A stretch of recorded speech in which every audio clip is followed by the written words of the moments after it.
Welcome to today's Explainer. Today, we're diving into something really special.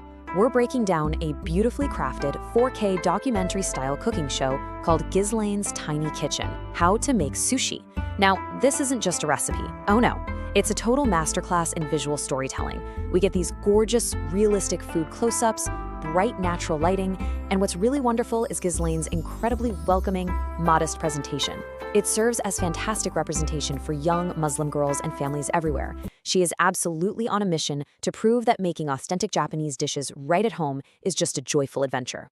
Let's get right into her methods.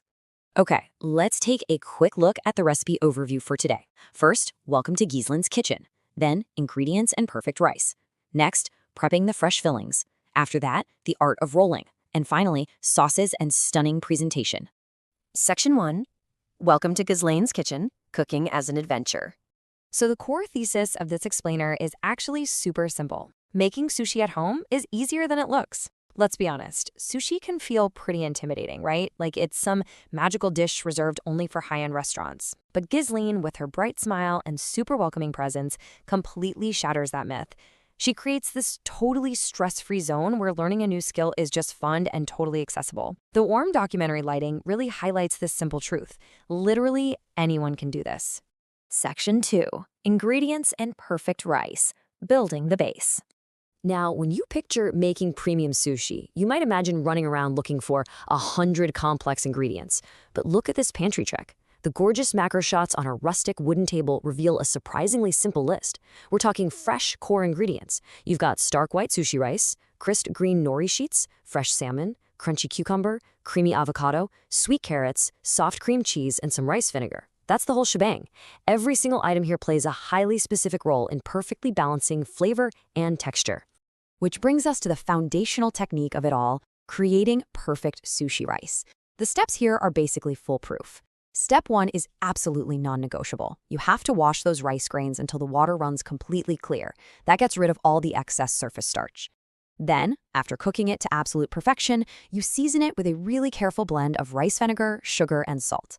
That's what gives it that signature sushi tang. Finally, you just let it cool down to create the ultimate manageable base.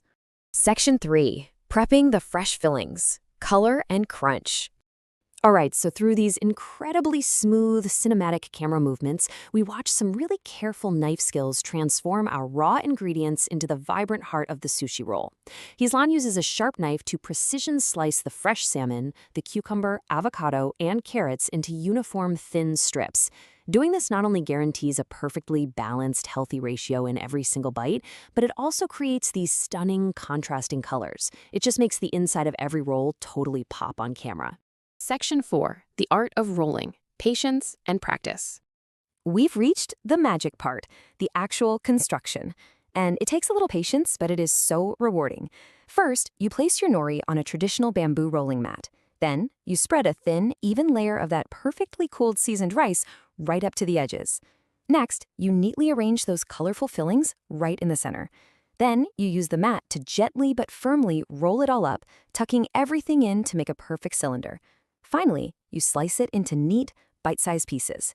Now, I really want you to pay attention to this pro tip because it's an absolute game changer.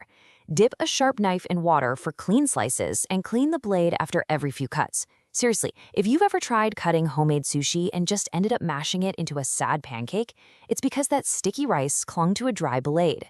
A wet, sharp knife glides right through, and that is the absolute secret to getting beautiful, professional-looking edges every single time. And that brings us to Section 5, sauces and stunning presentation, the finishing touches. Because let's face it, no sushi meal is complete without delicious sauces. And Ghizlane maps out a fantastic variety of flavor profiles. You've got the creamy heat of a spicy mayo, the super smooth texture of avocado sauce, a refreshing mango sauce to cleanse the palate, and a rich, deep teriyaki sauce. Having a variety like this is just so great because it lets everyone around your family table completely customize their meal. And the culmination of all that effort? The presentation. The vibrant rolls and all those colorful sauces are elegantly arranged on a wooden serving plate. With one final cinematic close-up, you can literally see the beautiful contrast of the white rice, the dark nori, and that bright orange salmon gleaming under the natural light. It completely proves that homemade sushi can absolutely rival a high-end restaurant experience. no doubt about it. As the explainer wraps up with cheerful background music, Ghizlane smiles directly at the camera and shares this wonderful philosophy. She says, every role tells a story of creativity, patience, and passion for great food. And she hits the nail right on the head. Cooking isn't just about feeding ourselves. It's an invitation to share joy, learn new skills, and connect with family and friends. It's just a wonderfully modest, beautiful way to show love through food. So to wrap things up today, I want to leave you with a final thought to mull over. Considering all the joy, the patience, and that fantastic sense of community we just saw in Ghizlane's tiny kitchen, what story will your next homemade meal tell? Thank you so much for hanging out with me today. If you enjoyed this, keep learning, keep cooking, and I'll catch you in the next explainer.